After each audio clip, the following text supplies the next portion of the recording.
Titre: Inondation en Asie. Près de 10 000 morts. Déploiement militaire. Je veux vous expliquer ce qui s'est passé. Rapidement, clairement et dans l'ordre. Fin novembre, de fortes pluies de mousson commencent à s'abattre sur certaines parties de l'Asie du Sud et du Sud-Est. Les rivières débordent, les flancs des collines se détachent et les inondations se propagent au-delà des frontières. Jour 1 à 3. Des alertes locales retentissent sur les téléphones. Les rues se transforment en torrents dans les quartiers de basse altitude. Les premiers rapports de glissement de terrain arrivent des hautes terres rurales. Routes coupées, lignes électriques hors service. Jour 4 à 5. Les zones urbaines sont inondées. Les hôpitaux luttent contre les coupures de courant.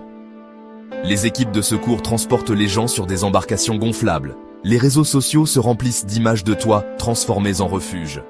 À la fin de la première semaine, le bilan régional grimpe à plusieurs centaines.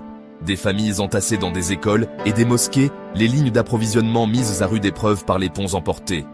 L'Indonésie intervient en premier. Des unités militaires sont déployées pour déblayer les débris, acheminer de la nourriture par avion, rétablir les voies de communication vers les villages isolés. Des hélicoptères transportent de l'eau et des médicaments. Des ingénieurs consolident les berges des rivières et les abris temporaires.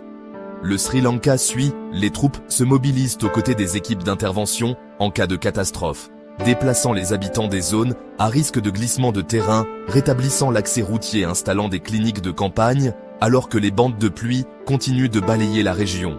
Au milieu de la crise, eau contaminée, risque croissant de maladies, pénurie de produits essentiels.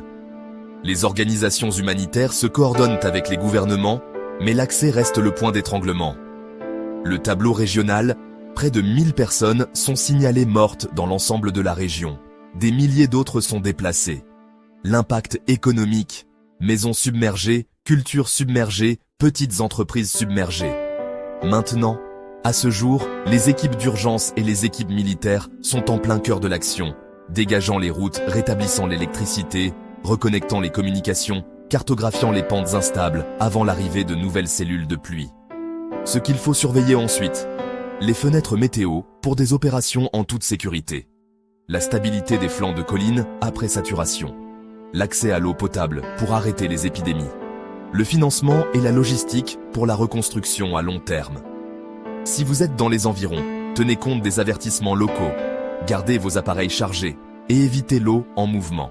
Elle est plus forte qu'il n'y paraît. Si vous êtes loin et que vous voulez aider, faites un don à des organisations réputées déjà sur place.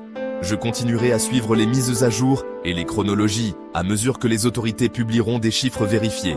Restez en sécurité et prenez soin les uns des autres.